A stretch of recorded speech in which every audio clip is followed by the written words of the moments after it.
Bapa, sekali lagi kami dengan rendah hati datang. Engkau yang mengasihi kami, manusia berdosa.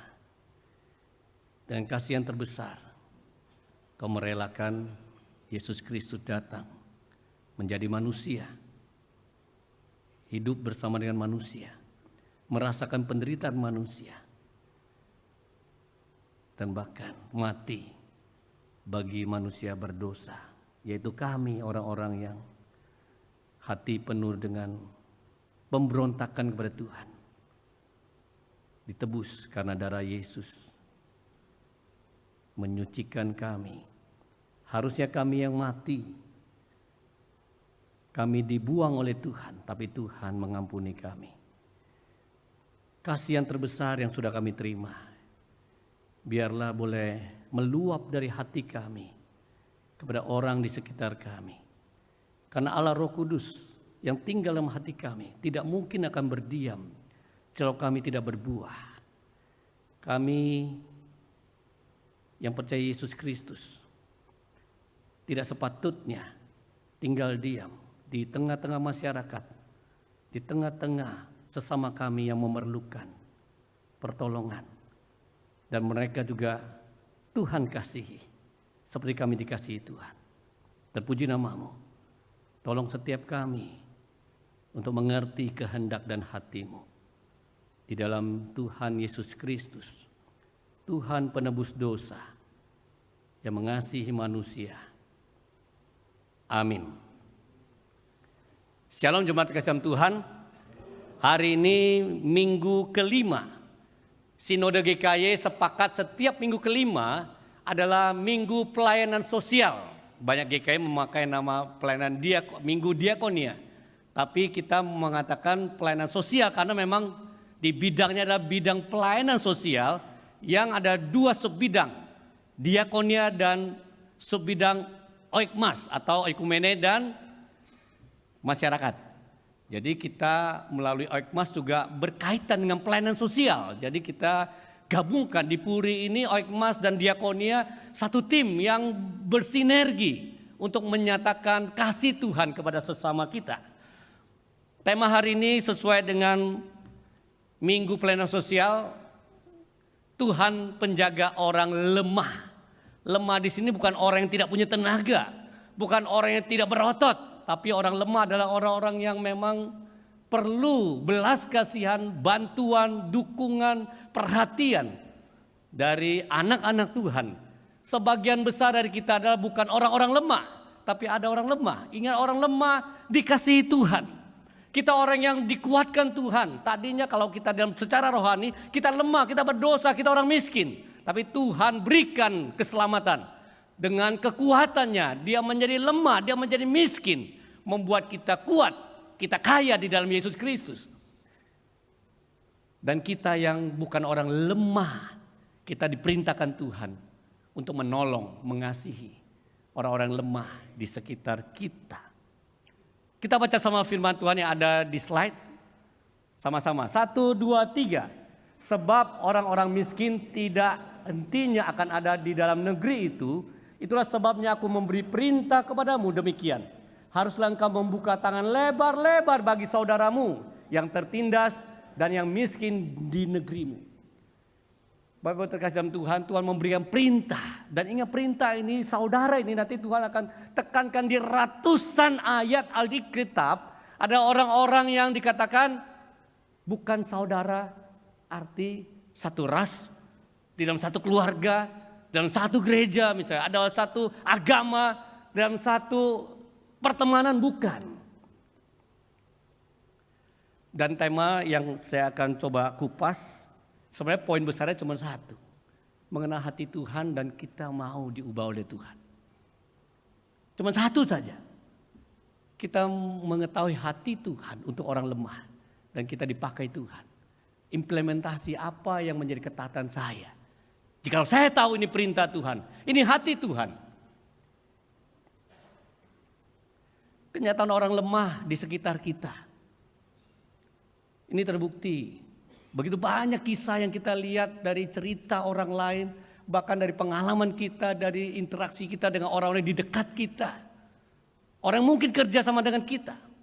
Ya ada sapam yang harus makan dengan nasi, dengan bawang. Begitu terbatas.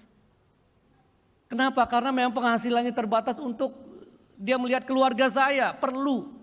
Keluarga saya di desa, enggak semua desa ada cukup makanan. Tidak ada desa yang bisa memenuhi kebutuhan sendiri dengan tanam dan sebagainya, tidak. Di Indonesia kenyataan orang-orang yang lemah ini begitu banyak. Bukan hanya di cerita yang kita lihat viral di media sosial, di sekitar kita fakta. Puri ini lingkungannya kita katakan ini perumahan cukup mewah. Tapi tetangga kita bisa tahu. Kita berinteraksi dengan mereka. Mungkin yang tukang jualan, mungkin yang kerja dengan kita. Mungkin orang-orang yang kita lihat di samping kita. Dua minggu lalu saya bersama anak saya lihat, udah musim layangan. Dia kumpulin, dia keliling komplek bisa dapat lebih dari 5 layangan. Tapi sebagian udah rusak kan, karena layangan putus. Karena dia ingat waktu kecil saya pernah ajarin dia, Pak main layangan yuk. Udah main layangan kan ngadu, habis ya. Beli layangan, kita pergi ke Pasar Kemiri. Di daerah dekat Bojong situ ya. Di toko layangan, beli gelasan. Gelasan dulu kalau seumuran saya masih ada yang buat sendiri ya. Nggak ada beli gelasan, nggak ada, beli layangan ada ya. Gelasan benangnya itu bikin sendiri. Kaca diulek, disaring, dipakai lem kak, ditarik, baru digulung, nggak main dah ya. Sedih kan anak kampung ya, tahu ya, yang bukan anak kampung pasti nggak tahu ya. Kalau saya anak kampung bikin gelasan layangan itu sendiri. Nggak ada yang jual benang gelasan. Ya waktu saya beli layangan sama anak saya, minta yang gede, enggak. Bapaknya bilang, daerah sini ya nggak ada yang agak mahal begitu ya. Tiba setelah saya beli, ada sekelompok anak-anak, Om, minta layangan Om. Dalam hati saya langsung, ini layangan kan cuma 1.500 sampai 2.000. Anak-anak ini nggak punya uang untuk beli layangan. Kesenangan masa usia anak-anak SD. Mereka tidak bisa beli layangan. Orang tua tidak mampu memberikan uang kepada mereka untuk beli layangan. Saya katakan, mau minta berapa? 1 aja Om. Ya saya kasih beberapa bagi mereka semua, ke tokonya nih dia beli. Di sekitar kita kenyataan orang-orang yang memang susah. Mau makan pilihannya terbatas. Kita mungkin waktu buka aplikasi kita bukan soal harganya walaupun kita cari diskon yang besar. Tapi kita cari adalah yang enak, yang murah tapi murahnya pun kita bisa pilih yang mahal kalau mau. Rata-rata pilihan kita bukan karena kita tidak mampu. Tapi karena selera kita. Tapi banyak orang memang karena pilihan terbatas. Mereka tidak bisa memilih apa yang menjadi keinginan mereka. Mungkin bisa nasi dengan bawang. Di sekitar kita. Dan setiap bulan rekan-rekan melayani melalui Oikmas, rekan-rekan Oikmas. Ibu-ibu yang banyak tergabung di dalam pelayanan Oikmas. Mereka yang bersama dengan penduduk, dengan anak-anak, 1000-an anak kita layani melalui gereja Tuhan yang dipercayakan.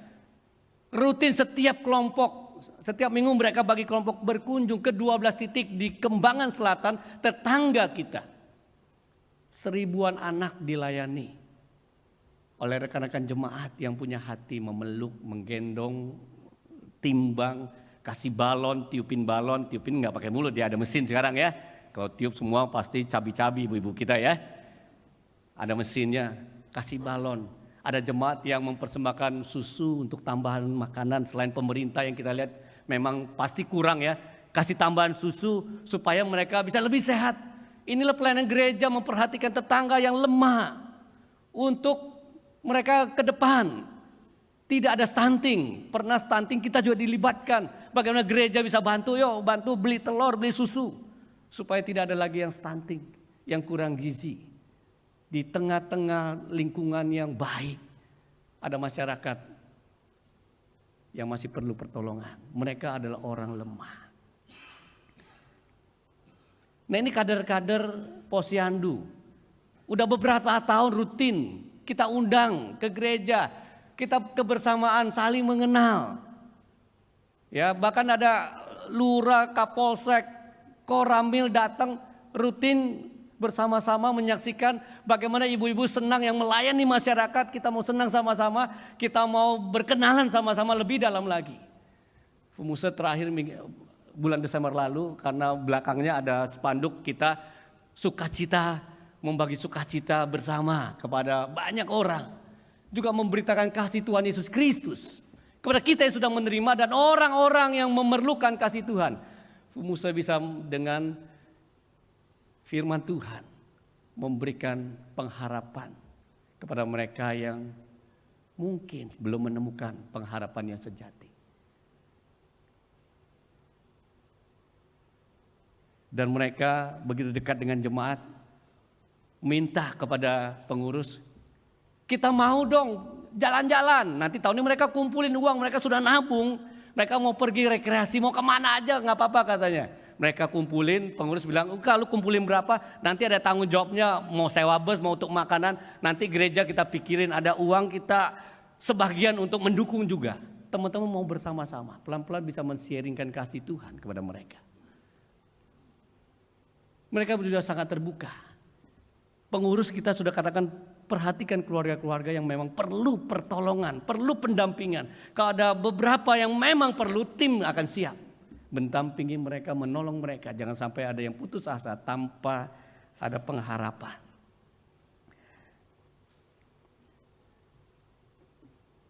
Di dalam firman Tuhan, begitu banyak ayat firman Tuhan.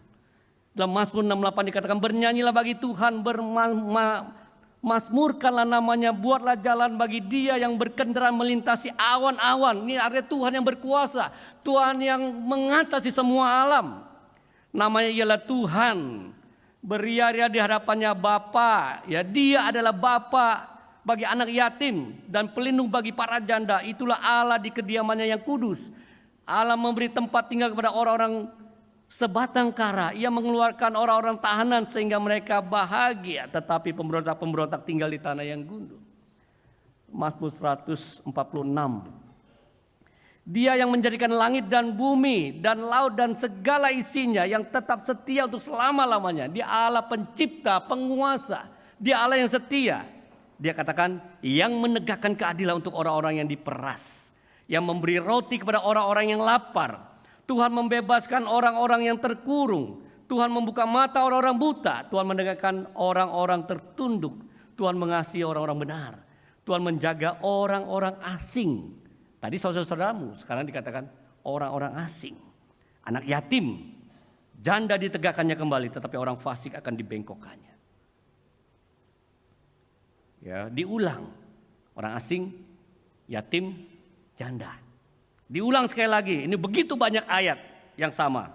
Yesaya 1 ayat 17. Belajarlah berbuat baik, usahakanlah keadilan, kendalikanlah orang kejam, belahlah hak anak-anak yatim, perjuangkanlah perkara janda. Yatim dan janda, tidak ada laki-laki dewasa di rumah itu. Laki-laki sebagai suami sudah meninggal. Sebagai papa di rumah yang harus menopang ekonomi keluarga pada zaman itu sudah tidak ada. Tuhan memperhatikan ekonomi keluarga yang tidak punya penopang, dan mereka janda tidak punya hak mewarisi tanah. Tuhan sangat peduli kehidupan selain umatnya. Seluruh manusia dia yang ciptakan, dia mengasihi, dia peduli. Dalam Yesaya 1 ayat 17 kalau kita perhatikan. Kalau kita perhatikan ayat-ayat ini dari Yesaya mulai dari pasal 1. Tuhan mengutarakan. Dia melihat umatnya yang rajin ke bait suci. Yang rajin memuji Tuhan. Yang rajin melayani Tuhan. Yang rajin membawa persembahan-persembahan korban darah. Tuhan mengatakan, aku muak. Kehidupan agama tidak Tuhan inginkan. Dan Tuhan katakan ayat 17. Belajarlah berbuat baik. Usahakanlah keadilan. Dan setelah itu ayat 18 apa? Marilah, baiklah kita berperkara. Sekalipun dosamu merah seperti kerimisi. Sekalipun merah seperti kain kesumba. Tuhan akan sucikan. Itu ayat 18 dalam Yesaya pasal 1 ini. Kehidupan orang percaya yang katakan melayani Tuhan. Kalau hatinya tidak ada belas kasihan, Tuhan begitu keras memperingatkan kepada kita jika kita tidak membela keadilan. Hak-hak orang-orang yang perlu kita bela di dalam kebenaran Tuhan, perintah Tuhan kepada kita. William Wilberforce, seorang politisi abad ke-18 di Inggris. Dia percaya Tuhan Yesus Kristus karena pelayanan George Whitefield, John Wesley, Charles Wesley, pengkhotbah besar membuat Inggris mempunyai kebangunan besar percaya Tuhan Yesus Kristus, juru selamat, mengubah bangsa itu. Tapi masih ada perbudakan. Budak dikirim dari Afrika, masuk. William Wilberforce mengatakan ini nggak bisa. Banyak orang ke gereja mereka, aku disembuhkan Tuhan, aku dipulihkan Tuhan, aku merasa hidup ini diberkati. Tapi lihat masyarakat perbudakan terjadi. Dia memperjuangkan itu. Dia katakan kita harus mengukur progres, pengalaman kita bersama dengan Tuhan. Dan itu pengalaman juga harus kita nyatakan di antara manusia.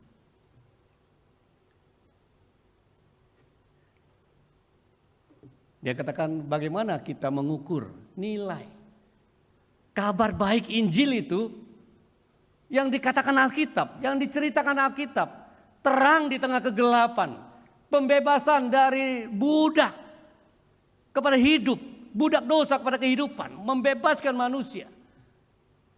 Dia katakan lihat kepada gereja mula-mula, waktu Roh Kudus turun, waktu gereja merasakan anugerah keselamatan Tuhan Yesus Kristus, mereka begitu maju. Gereja orang-orang percaya dengan sukacita besar meluap dari hatinya dan ucapan syukur, dan mereka berbuat baik. Seorang kaisar bernama Kaisar Julian pada zaman gereja mula-mula, dia katakan kepada rekannya, dia katakan ini orang Kristen gila nih. Ini orang mana nih? Enggak ada seperti orang Stoa, enggak seperti orang-orang Yunani, orang-orang Romawi, mereka peduli hanya kepada orang-orang dekat dia. Ini orang Kristen, mereka hidup suci, mereka berbuat baik kepada semua golongan. Kekristenan berkembang bukan karena perbuatan baik, tapi karena firman Tuhan, karena Roh Kudus. Tapi perbuatan baik dari orang Kristen itu disaksikan dan orang kaget, orang terkejut, orang terheran-heran. Nggak mungkin ada manusia seperti ini. Inilah panggilan kita, inilah yang Tuhan berikan kepada gereja mula-mula.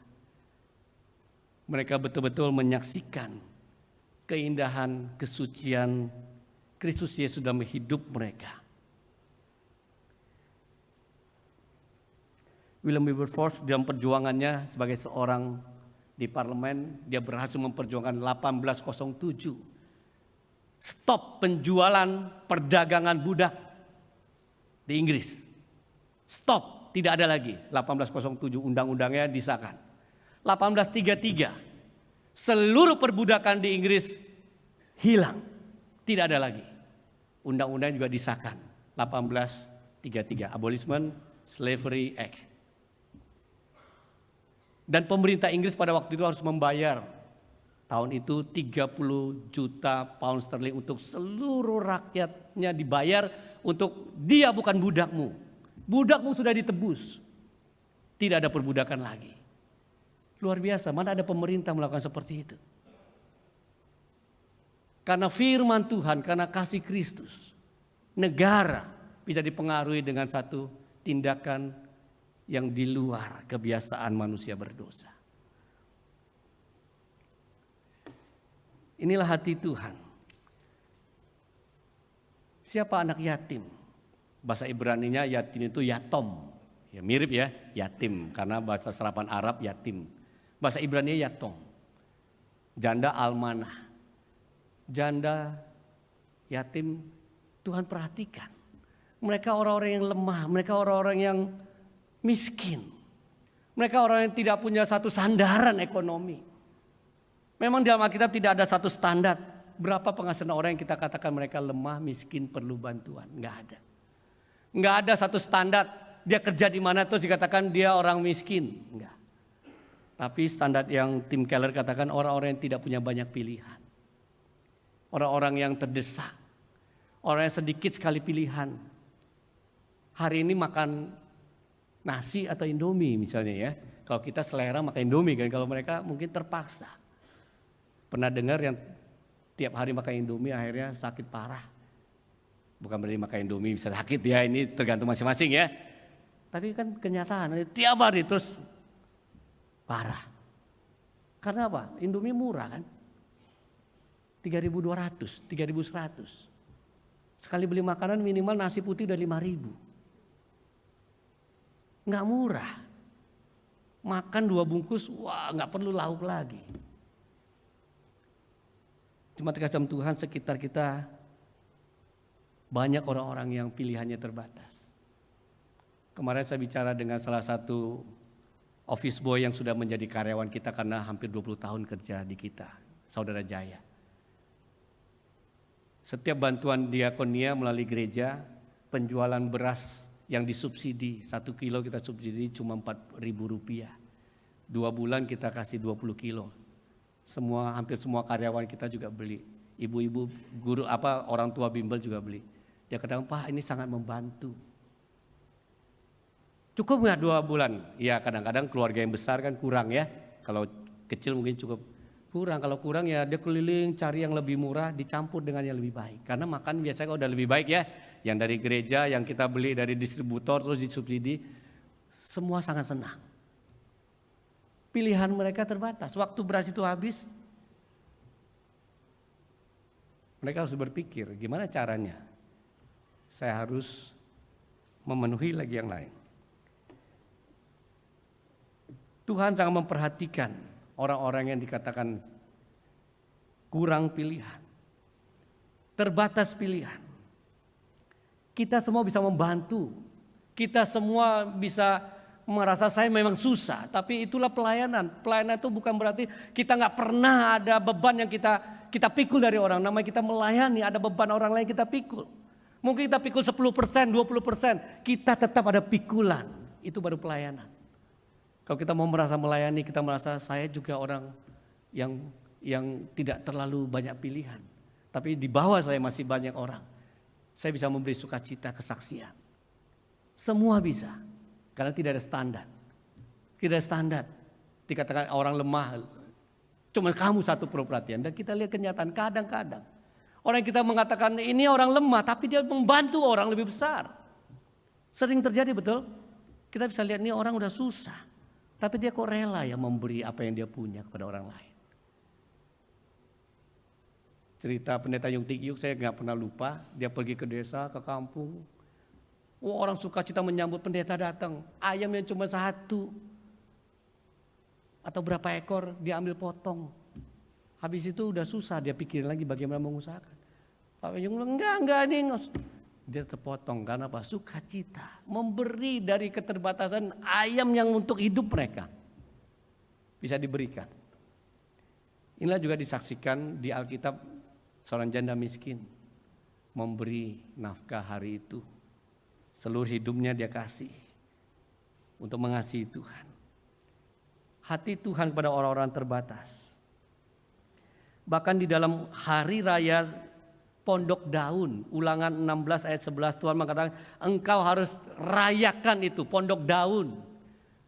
Itu perayaan orang Israel mengingat Tuhan memelihara 40 tahun di padang gurun. Mereka dijaga Tuhan tinggal di tenda-tenda 40 tahun. Dengan Pondok Daun mereka tahu ini sementara. Pondok terbuat dari daun. Sampai hari ini mereka tetap rayakan. Saya tanya sama teman dari Israel kemarin saya WA. Masih rayakan gak sih? Masih. Terus gimana? Ada undang orang miskin? Ada, tapi udah beda dengan cara dulu. Diundang terus bisa ambil di tempat panen kan. Sudah ini kan hari raya panen juga. Dan orang miskin, orang asing, janda diundang. Untuk mereka bisa menikmati juga. Mereka bersukaria 7 hari lamanya. Ini adalah ketetapan Tuhan katakan. Lakukan itu. Tuhan mengingat mereka, orang-orang susah. Orang-orang lemah. Hati Tuhan kepada mereka. Dan dalam Amsal 19 ayat 17 bahkan dikatakan jikalau kita berbuat baik kepada orang-orang yang lemah. Tuhan mengatakan seperti aku berutang. Bahkan Tuhan yang mempunyai segala sesuatu, dia meletakkan dirinya aku berutang kepada engkau. Orang-orang yang mengasihi orang lemah?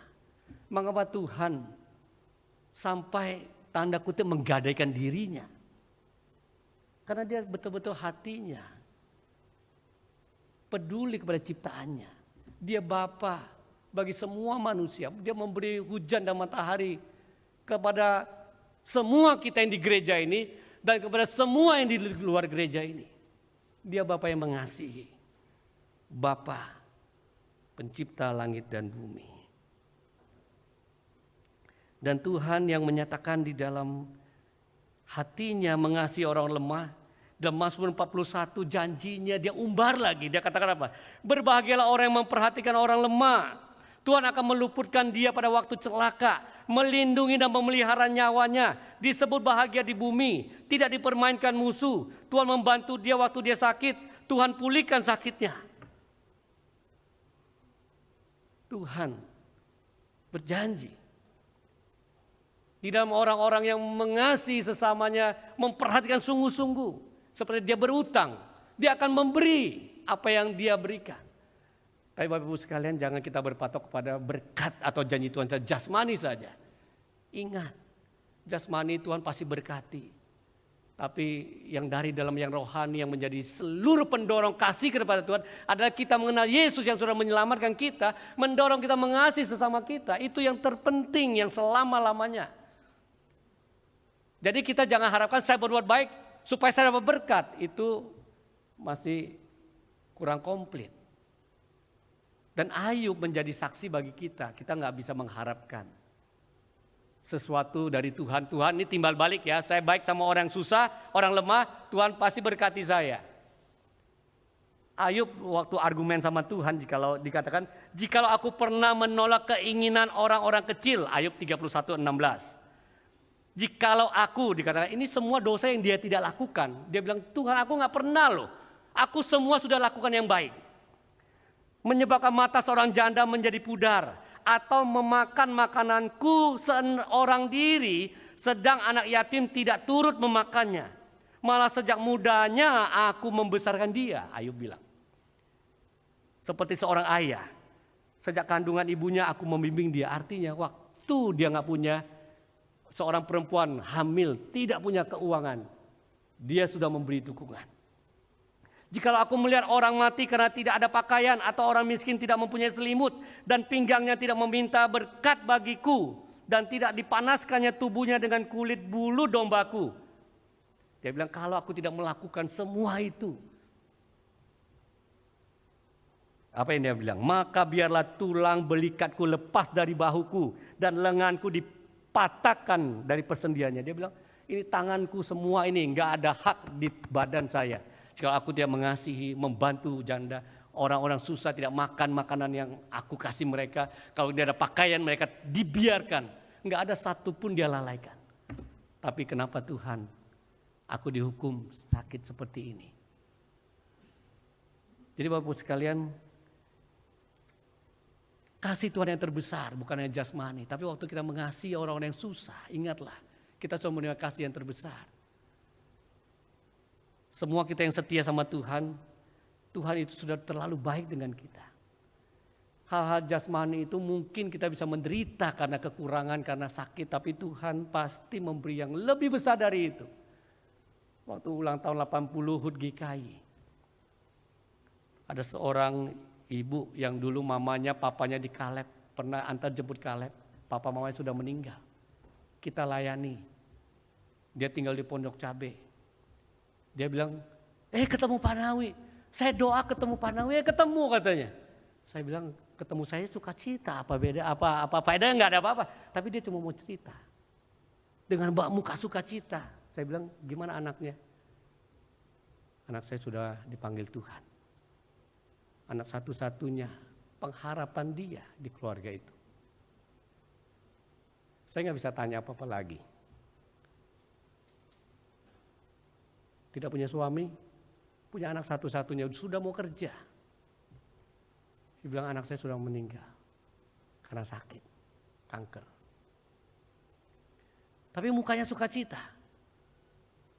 Dari gereja di GKY di Tangerang situ. Saya hanya bisa terdiam terus, ketemu sama rekan saya bilang, itu luar biasa. Di tengah penderitaan, dia menemukan kasih Tuhan yang terbesar.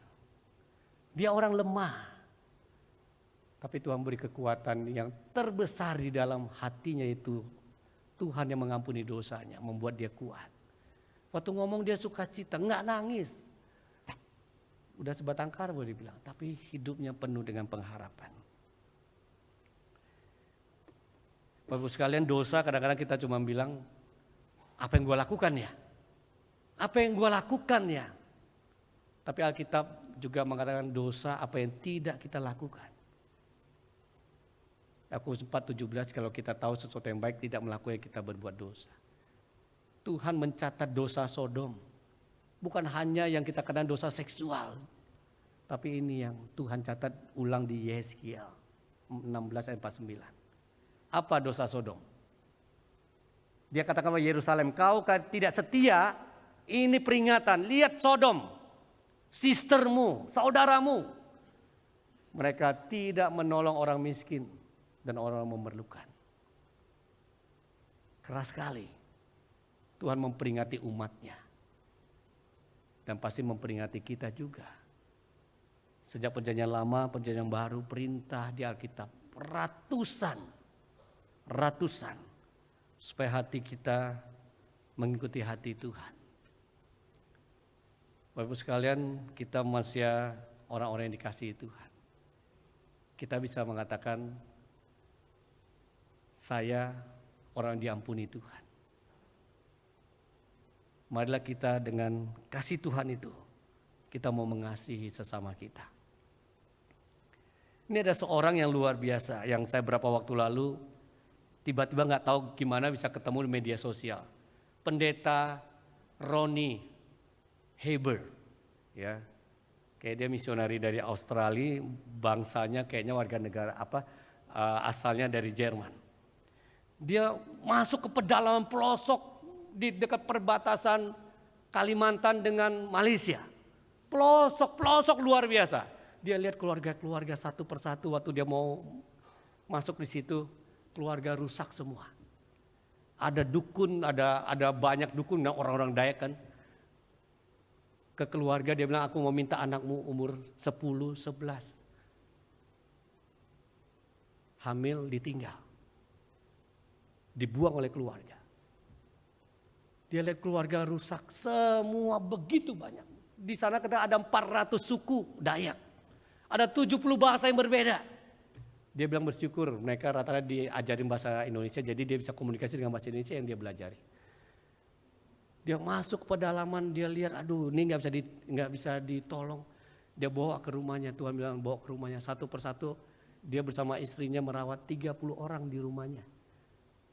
Waktu udah kewalahan, dia bingung, Tuhan mau bervisi kepada dia, engkau harus melayani 1000 anak. Dia bilang, Tuhan gimana? Orang-orang seperti ini yang dibuang oleh masyarakat. Di rumah saya 30 aja kewalahan, keuangan udah susah juga, walaupun Tuhan cukupkan. Bagaimana 1000 anak Tuhan? Dia tunggu 10 bulan, dia gak sabar, dia mulai komplain, Tuhan mana gak ada jalan. Dia baca Alkitab, Tuhan ingatkan sabar. Tuhan pemilik pencipta langit dan bumi. Dia sabar. Suatu hari Jumat orang telepon dia, kita ketemu ya di kedai kopi Nangkopinoi. Itu daerah kecil sekali. Hari Senin dia janji ketemu, masuk ke kedai itu, dia masuk, ada satu orang masuk ke mobil dia. Terus ayo kamu perlu tanah ya, ayo kita pergi survei.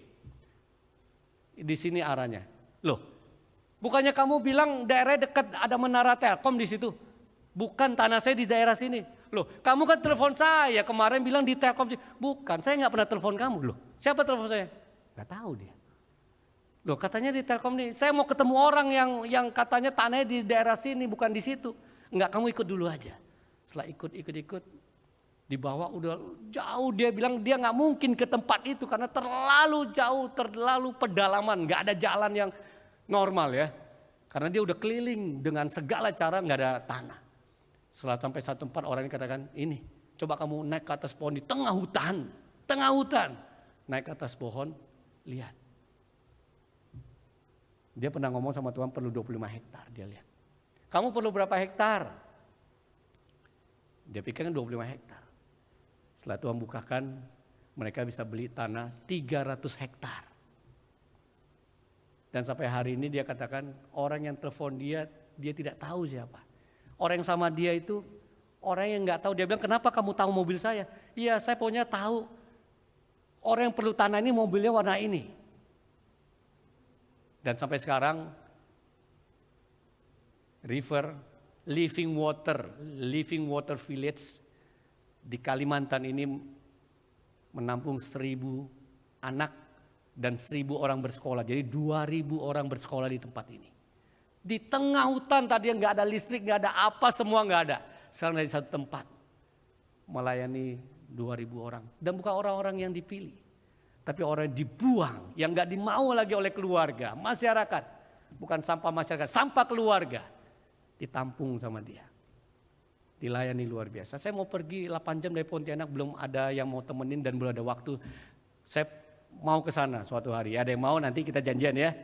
Tapi 8 jam. Naik mesti mobilnya itu kayaknya ada 4 roda yang semua muter ya. Karena terlalu jauh. Tapi di sana Tuhan sudah menggerakkan dari seluruh dunia untuk memberikan perhatian. Karena hati Tuhan, dia akan rintis katanya ratusan gereja. Karena di situ masih banyak orang-orang berjangkau. Di dalam pelayanannya, dia katakan dia mau utus orang terus pergi dari air terjun ini naik lagi, masih ada orang di situ katanya. Itulah hati Tuhan. Jemaat kasih dalam Tuhan, go to the poor, you will find God. Dalam Matius 25, Yesus sang raja itu berkata kepada mereka di sebelah kanannya, yaitu para domba, mari hai kamu yang diberkati oleh Bapakku, terimalah kerajaan yang telah disediakan bagimu sejak dunia dijadikan.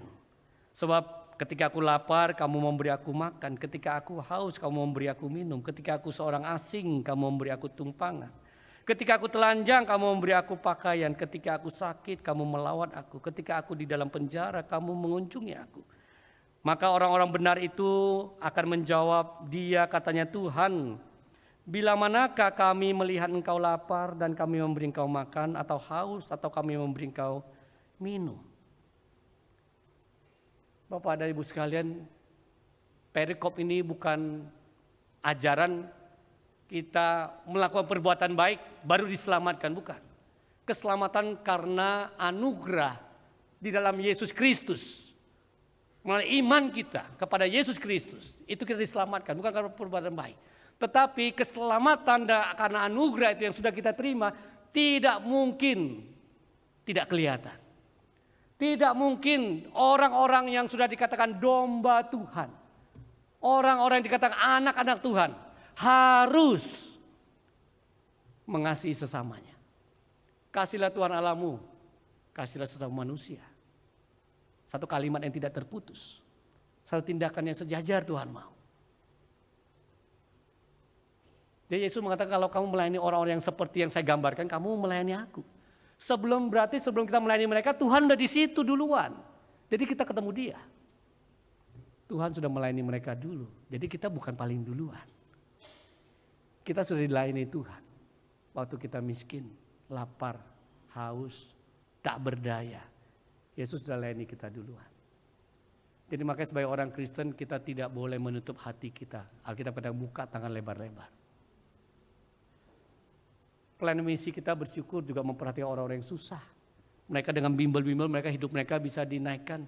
Mereka bisa menjadi orang-orang yang bisa menopang keluarga. Mereka menjadi orang Kristen yang kuat.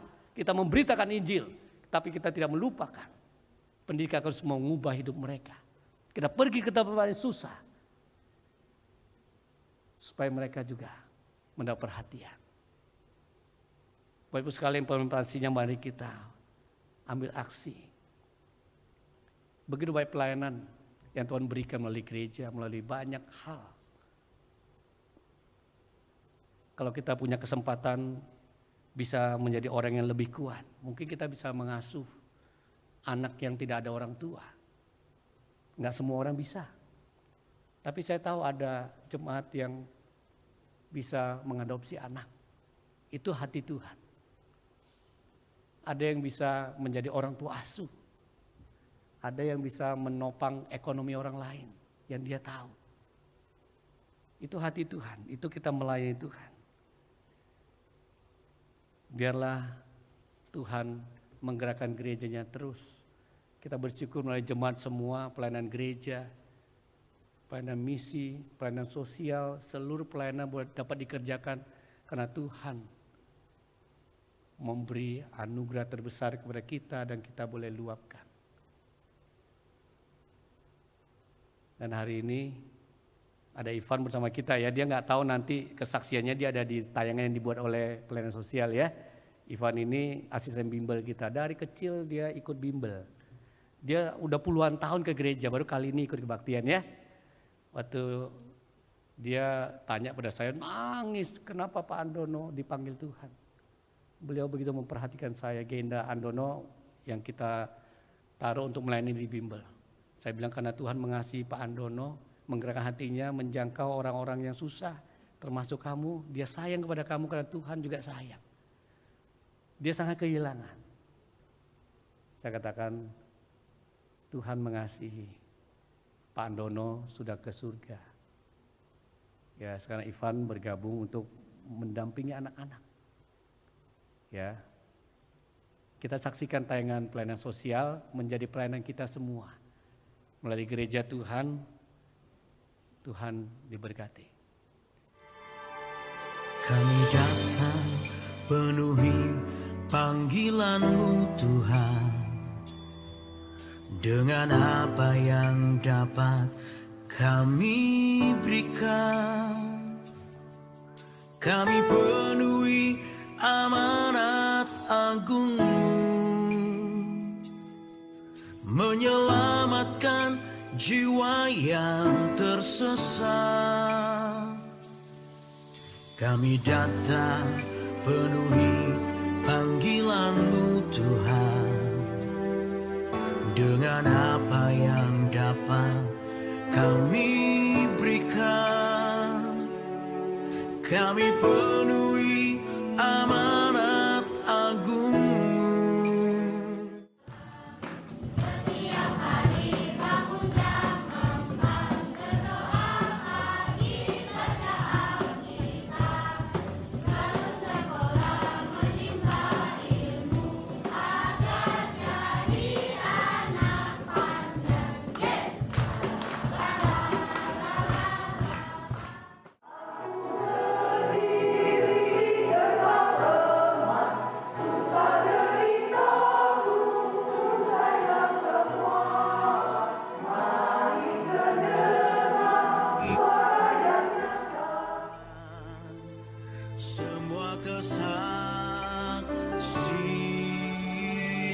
Saya belajar di bimbel setia sejak kelas 1 SD. Awalnya saya belum bisa baca tulis. Seiring waktu saya jadi bisa baca tulis karena guru-guru bimbel setia, rajin dan tekun. Sekarang saya sudah lulus SMK. Terima kasih guru-guru bimbel setia. Melayani yang lelah dan berbeban, urapi kami Tuhan dengan kuasa Roh Suci. Berikan hati yang terbeban dan penuh kasih ilahi. Penuhi kami dengan kuasa dari tempat yang tertinggi, dan teguhkan semua kesaksian.